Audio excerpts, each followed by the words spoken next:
चलिए हम वेलकम स्वागत करते हैं समान भूगोल में। बादल पढ़ा रहे हैं आज। बादल बादल देखे हो? बादल बादल का निर्माण का क्या दशाएं हैं, कैसे होता है बादल का निर्माण? रुद्धोष्म प्रक्रिया द्वारा हवा का ठंडा होना। रुद्धोष्म प्रक्रिया द्वारा हवा का क्या होना? ठंडा। जब हवा ठंडा होगा तभी बादल बनेगा। हवा का तापमान औसत से नीचे गिर जाना, दूसरा स्थिति, तब बादल बनेगा। तीसरा, ऊंचाई पर स्वतंत्र हवा में जलवाष्प का क्या होना? संघनन, तो बादल बनेगा। चौथा, ये तीन प्रक्रियाएं हैं बादल बनने का। तीन प्रक्रियाएं: रुद्धोष्म प्रक्रिया द्वारा हवा का ठंडा हो जाना, तापमान, हवा का तापमान औसत से नीचे गिर जाना, और ऊंचाई पर स्वतंत्र हवा में जलवाष्प का संघनन होना।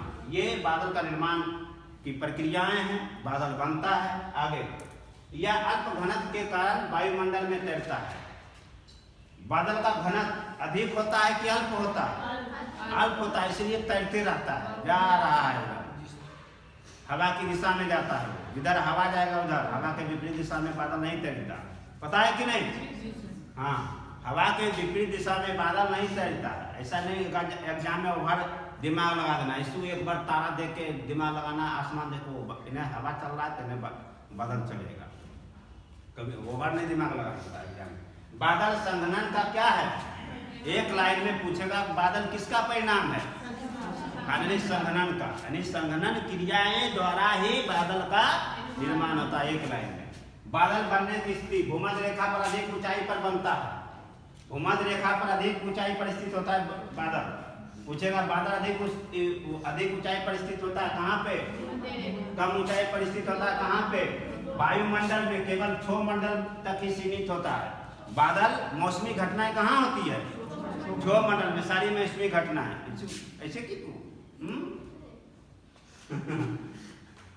ये क्षोभमंडल बोले गलत हम बोले नहीं ना। हाँ, वायुमंडल केवल क्षोभमंडल में सीमित होता है। नेपोस्कोप क्या है? तो बादलों की दिशा एवं गति को मापता है। बादलों की बनने को नहीं, बादल का दिशा किधर है, आप बादल किस गति से चल रहा है, उसको कैसे मापेंगे? नेपोस्कोप के द्वारा। वर्षा की मात्रा निर्भर करता है किस पे? वायुमंडल के नमी रहने पर। नमी मतलब उसमें पानी का अंश हो, सूक्ष्म, उसको नमी बोलते हैं। अगर वायुमंडल में नमी है तो वर्षा होगा, नमी नहीं है तो वर्षा नहीं होगा। इसका मतलब है कि वर्षा की मात्रा निर्भर करता है वायुमंडल के नमी रहना। क्लियर है? तो लिखो, चलो फोटो खींच लो सब लोग।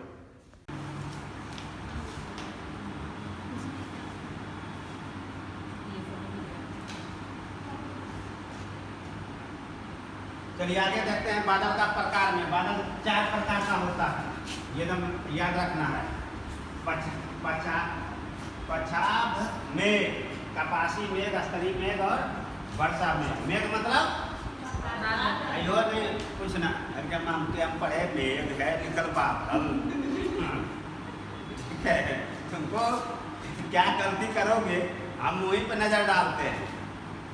ठीक है, क्योंकि वहाँ पे तुम्हारा दिमाग में मेघ जहाँ लिखा, ये मेघ पर यहाँ लिखा है मेघ, और वहाँ पूछेगा बादल, शब्द लगा देगा, फंस जाओगे। नहीं फंसना, दोनों मेघ मतलब बादल होता है।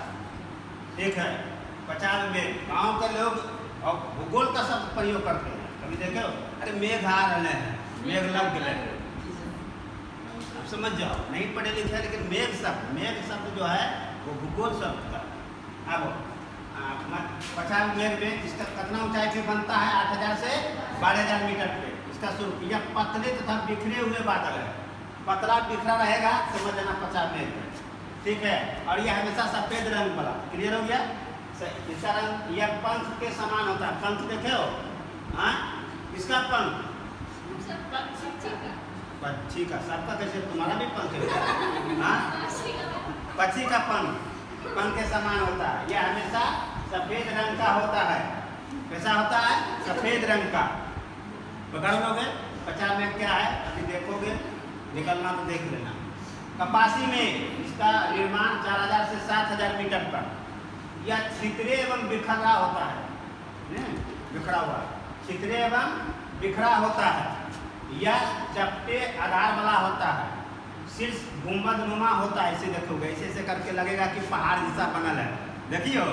हाँ, ऐसे पहाड़ छितरा हुआ रहेगा, इतना थोड़ा थोड़ा प्रकाश और सूर्य वही छितरा हुआ रहता है, तो जहाँ पे बादल नहीं रहता वहाँ सूर्य आता तो रोशनी आ जाएगा, फिर अंधेरा, फिर रोशनी, फिर अंधेरा। समझ आ रहा? कौन मेघ? कपासी मेघ। यह चपटे आधार वाला होता है, छितरे एवं बिखरा होता है, शीर्ष गुंबद नुमा होता है, अत्यधिक तीव्र वर्षा होता है इसी से। अत्यधिक तीव्र वर्षा पूछेगा किससे? अत्यधिक तीव्र वर्षा होता है, परंतु नियमित नहीं, नियमित या लगातार नहीं। अधिक वर्षा होता है कपासी मेघ से, तीव्र मतलब अधिक, लेकिन आया दिया तब दिया, देखे? हाँ, देखे हो? बस आधे घंटा में पूरा खेत में पानी भर देगा, तो समझ जाना कपासी मेघ आया। बस आप समझ जाओगे ना, गाँव वाला समझाओगे ना। हाँ, स्तरीय मेघ, ठीक है। निर्माण क्यों हंस रहे हो?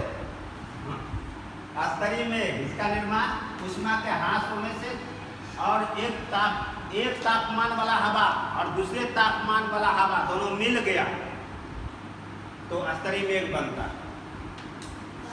एक तापमान वाला हवा दूसरे तापमान, एक हवा का तापमान मान लीजिए 50 डिग्री है और दूसरे हवा का तापमान 45 डिग्री है और दोनों मिल गया, तब क्या हुआ? ऊष्मा का ह्रास होने लगता है, तब कौन बादल बनता है? स्तरीय मेघ। इसका रूप या परतदार बादल होता है, परत जैसा रहेगा लंबे। यह सबसे विस्तृत क्षेत्र में फैला था, खूब रहेगा फैला हुआ। ये अधिकांशतः शाम को समय दिखेगा, दोपहर के समय ज़्यादा दिखता है। यह सुबह में भी अगर समझना कि पूरे सुबह उठा धूप नहीं आया, तो समझना कौन बादल है? स्तरीय मेघ। दिन भर धूप नहीं हुआ, समझ जाना कौन मेघ है? स्तरीय मेघ है, पकड़ने का। इसमें सतत वर्षण का गुण होता है, यानी अधिक वर्षा नहीं होता तीव्रता के साथ, लेकिन सतत मतलब किसी ने कहा गांव में किसी करा है, हाँ, जपसी लगा दल के। ये है स्तरीय में। क्लियर हुआ? आज कुछ नहीं जानती हो? अरे खाना मोटा रही है सब। वर्षा मेघ, वर्षा मेघ इसको कहते हैं। या काले या गहरे स्लेटी रंग का होता है। स्लेट देखियो, पढ़ी होगी एकाएक दो गाँव प्राथमिक विद्यालय में। काले और गहरे स्लेट एक दो ने पढ़ी थी कि 1 2 3 4 काले या गहरे स्लेटी रंग का होता है। यह मध्य स्तरों या पृथ्वी के सतह के काफी नजदीक बनता है। ये स्लेट एकदम पृथ्वी के नजदीक या सतह के नजदीक कौन बादल बनता है? वर्षा में। याद रखना, काले या गहरे स्लेटी रंग का होता है। यह मध्य स्तर या पृथ्वी के नजदीक सतह देखेगा कि पृथ्वी से सटे हुए जा रहा है, पहाड़ पे चढ़ रहा है, ऐसा देखे हो? ये स्तरीय मेघ है। यह सूर्य की किरणों के लिए बहुत ही अपारदर्शी होता है, मतलब इससे धरातल पर अंधेरा हो जाता है। देखते तो पूरा अंधेरा हो गया, 1 घंटा पहले पूरा धूप था, एकाएक अंधेरा आ गया, तो समझ आना कौन मेघ है? वर्षा मेघ। यह इससे धरातल पर अंधेरा हो जाता है। यह मोटे जलवाष्प का आकृति होता है, मोटे खूब बारिश, इसमें बहुत बड़का बड़का बूंद, अमोरा टाइप का, देखियो। हाँ, उसी टाइप का वर्षा में। तो ये वर्षा का प्रकार देखो। चलिए, बादल को हम ऊंचाई के आधार पर बादल का वर्गीकरण, ऊंचाई के आधार पर बादल का वर्गीकरण करते हैं। तो 3 भागों में कुछ मेघ वाला बादल होता है, एक मध्य मेघ वाला नीचा में, एक जमीनमा के किनारे यहाँ तुम रहते, निम्न मध्य मेघ। सबसे नीचे से ऊपर जाएंगे तो नीचे निम्न मध्य मेघ, बीच में हो गया मध्य मेघ, नीचे में निम्न मेघ, बीच में मध्य मेघ, सबसे ऊपरा उच्च मेघ। उच्च मेघ कितना किलोमीटर तक होता है? 6 से 20 किलोमीटर ऊंचाई तक उच्च मेघ होता है। इधर समझो, उच्च मेघ में कौन कौन आता है? पछाग मेघ, पछाग स्तरीय मेघ और पछाग आकाशीय मेघ। ये किस श्रेणी का मेघ है? उच्च श्रेणी का मेघ है। क्लियर हो गया?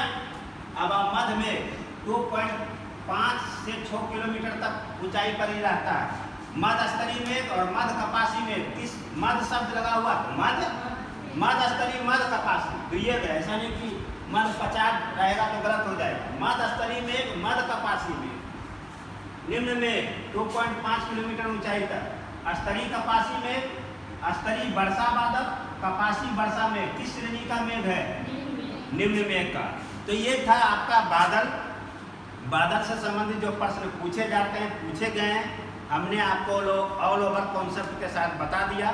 अगर इसको आप रिवीजन करेंगे और एक दिन में मैंने सूत्र बता ही दिया पढ़ने का कि कोई चीज़ नया चीज़ पढ़ें, एक बार पढ़ लें, समझ लें और 5 बार उसको धर के रट जाएं बोल बोल के। एक बार हुआ ऐसे, कुछ में 50 में फलना में, कुछ में 50 में फलना फलना, ऐसे 5 बार बोलना है।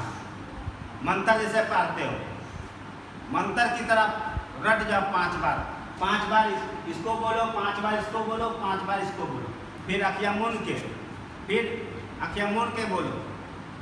कुछ में, 50 में, फलना में, हाँ ठीक है। अपने मन में कहो ठीक है, हो गया। चलो अगला टॉपिक। ये हुआ पढ़ने का शैली, याद करने की शैली। तो ये आपका था मेघ यानी बादल। बादल को मेघ भी कहते हैं। अगले क्लास का इंतजार कीजिए, अगले वीडियो का। तब तक के लिए बहुत बहुत धन्यवाद। Thank you.